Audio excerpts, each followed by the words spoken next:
दीप्तिमान एवं अदीप्तिमान वस्तुएं। दीप्तिमान वस्तुएं वे वस्तुएं हैं जो स्वयं के प्रकाश को उत्सर्जित करती हैं, जैसे सूर्य, तारे इत्यादि। प्रकाश हमें चीजों को देखने में सहायता करता है। अदीप्तिमान वस्तुएं वे वस्तुएं होती हैं जो प्रकाश को उत्सर्जित नहीं करती हैं। इनमें प्रकाश नहीं होता है। अब हम लोग दीप्त पिंड तथा अदीप्त पिंड को समझेंगे। सबसे पहले जान लेंगे कि आखिर प्रकाश क्या है। अगर आप एक अंधेरे कमरे में जाते हैं तो आप शायद ही कुछ वस्तुओं को देख पाएंगे, लेकिन जैसे ही आप बल्ब का स्विच ऑन करते हैं आप कमरे की सभी वस्तुओं को देख पाएंगे। अर्थात प्रकाश हमें देखने में मदद करता है। अतः हम कह सकते हैं कि प्रकाश एक ऊर्जा है जो चीजों को देखने में मदद करती है।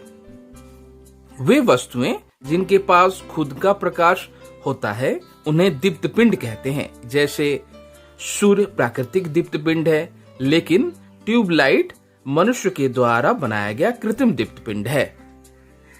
सभी दीप्त पिंड प्रकाश के स्रोत होते हैं। वे वस्तुएं जिनके पास अपना प्रकाश नहीं होता है उन्हें अदीप्त पिंड कहते हैं। जैसे चंद्रमा, कुर्सी, डेस्क, किताबें, कलमें, पेड़ पौधे, मनुष्य, कपड़े इत्यादि। याद रखें, चंद्रमा एक अदीप्त पिंड है, लेकिन हम जानते हैं कि रात के समय चंद्रमा हमें प्रकाश देती है, लेकिन वास्तव में यह चंद्रमा का प्रकाश नहीं होता है। यह सूर्य के प्रकाश को पृथ्वी की तरफ परावर्तित कर देती है। पारदर्शक वस्तुएं वे वस्तुएं जिनसे होकर प्रकाश गुजर पाती है उन्हें पारदर्शक वस्तुएं कहते हैं। पारदर्शक वस्तुओं को प्रकाश पूरी तरह पार कर पाती है, अतः हम आर पार की सभी वस्तुओं को देख पाते हैं। पारदर्शक वस्तुएं प्रकाश को पार करने में सक्षम होती है, इसलिए पारदर्शक वस्तुओं के पार रखी सभी वस्तुओं को हम आसानी से देख सकते हैं। जैसे ग्लास, स्वच्छ हवा, शुद्ध पानी इत्यादि पारदर्शक वस्तुओं के उदाहरण हैं। अपारदर्शक वस्तुएं वे वस्तुएं जो प्रकाश को अपने अंदर से होकर जाने नहीं देती है, अपारदर्शक वस्तुएं कहते हैं। अतः इनके पार की वस्तुओं को देखा नहीं जा सकता है। जब प्रकाश किसी अपारदर्शी पदार्थ पर पड़ती है तो वस्तु के ठीक विपरीत छाया बनती है। लकड़ी, मनुष्य का शरीर, लेदर, धातु की चादरें, गहरे रंग की प्लास्टिक, पत्थर इत्यादि अपारदर्शक वस्तु के उदाहरण हैं। छाया के आकार को प्रभावित करने वाले कारक। वस्तु की छाया का आकार न तो वस्तु के रंग पर और न पर्दे के रंग पर निर्भर करता है। वस्तुएं प्रकाश के स्रोत के जितनी नजदीक होंगी, छाया उतना बड़ा होगा।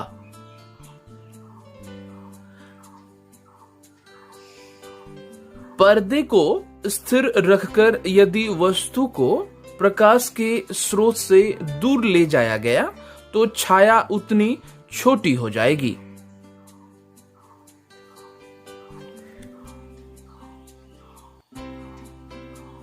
वस्तु और पर्दे को स्थिर रखकर यदि प्रकाश पुंज को वस्तु के नजदीक लाया गया तो छाया बड़ी होगी। उसी प्रकार वस्तु तथा पर्दे को स्थिर रखकर यदि प्रकाश पुंज को वस्तु से दूर ले जाया गया तो छाया छोटी हो जाएगी। सूची छिद्र कैमरा। सूची छिद्र कैमरा एक लाइट प्रूफ बॉक्स होता है जिसके एक तरफ एक छोटा सा छिद्र होता है। किसी वस्तु से प्रकाश इस छिद्र से होकर गुजरता है और उस वस्तु के उल्टे प्रतिबिंब को बॉक्स के विपरीत दिशा में प्रक्षेपित करता है। चलिए जानते हैं सूची छिद्र कैमरा कैसे बनाएंगे। एक कार्डबोर्ड बॉक्स लीजिए। बॉक्स के एक तरफ मध्यवर्ती जगह से वर्गाकार क्षेत्र में एक टुकड़ा काट लें। उसमें पारभासी कागज चिपका दीजिए। पारभासी कागज के ठीक विपरीत दिशा में एक छोटा सा छेद करें। बॉक्स को चारों तरफ से ढक दें। सूची छिद्र कैमरा व्यवहार करने के लिए तैयार है। सूची छिद्र कैमरा तथा अपने सर को ढकने के लिए काला कपड़ा लें। अब कैमरा को पकड़कर पारभासी लगे कागज की ओर से दूर स्थित किसी चमकदार वस्तु को देखने की कोशिश करें। दूर स्थित वस्तु का उल्टा प्रतिबिंब पारभासी कागज पर बनेगा। प्रतिबिंब का आकार छिद्र और वस्तु के बीच की दूरी पर निर्भर करता है।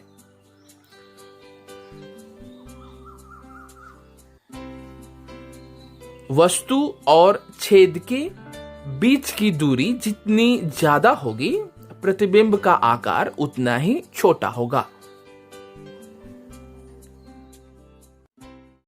प्रकाश का सीधी रेखा में गमन। एक क्रियाकलाप द्वारा हम जानेंगे कि प्रकाश का गमन सीधी रेखा में होता है। एक लचीला पाइप लेंगे। एक मोमबत्ती को टेबल पर जला लेंगे। पाइप के एक सिरे से जले मोमबत्ती को देखने का प्रयास करेंगे। हमें मोमबत्ती का जलना बहुत आसानी से दिखाई देगा। अब पाइप को कुछ मोड़कर जले मोमबत्ती को देखने का प्रयास करेंगे।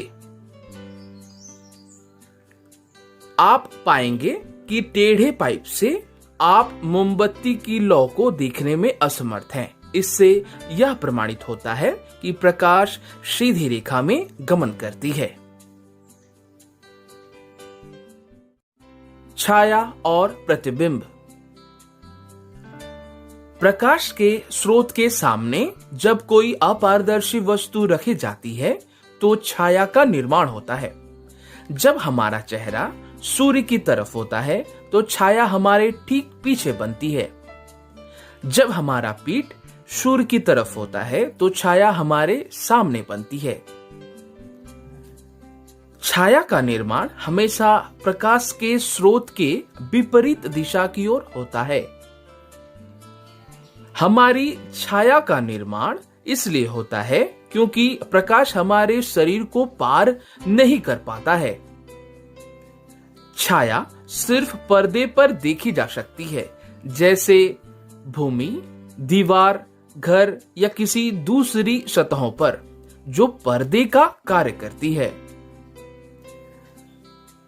छाया के लिए 3 चीजें आवश्यक हैं। पहला प्रकाश का स्रोत, दूसरा अपारदर्शी वस्तु और तीसरा पर्दे। किसी एक की अनुपस्थिति होने पर छाया का निर्माण नहीं होगा। छाया हमें किसी वस्तु की आकृति बताती है तथा कुछ समय हमें वस्तुओं की गलत आकृति भी बताती है।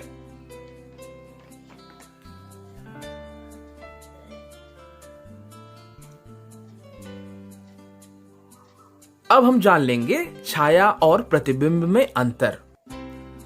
प्रतिबिंब वह है जो हमें दर्पण में दिखता है।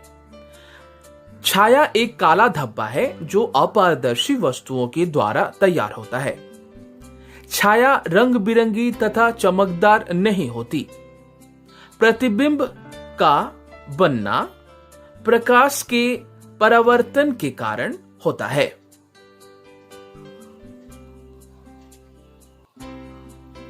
प्रकाश पुंज में बाधा की सृष्टि हमेशा छाया उत्पन्न करती है। प्रकाश का परावर्तन। प्रकाश के परावर्तन को समझने के लिए एक क्रियाकलाप करेंगे। यह क्रियाकलाप रात के समय या अंधेरे कमरे में करेंगे। एक टेबल को दीवार के सामने व्यवस्थित करेंगे। एक दर्पण को मेज के ऊपर रखेंगे, चमकदार वाले हिस्से को ऊपर की तरफ। टॉर्च के प्रकाश को दर्पण में इस प्रकार देंगे कि उसकी रोशनी परावर्तित होकर दीवार से टकराएगी। हालांकि टॉर्च के प्रकाश को आपने दर्पण पर केंद्रित किया, न कि दीवार पर। यह क्रियाकलाप सिद्ध करता है कि किसी दर्पण पर पड़ने वाली प्रकाश पुंज को दर्पण परावर्तित कर सकता है। इस प्रकार किसी प्रकाश पुंज की दिशा को बदल देना ही प्रकाश का परावर्तन कहलाता है।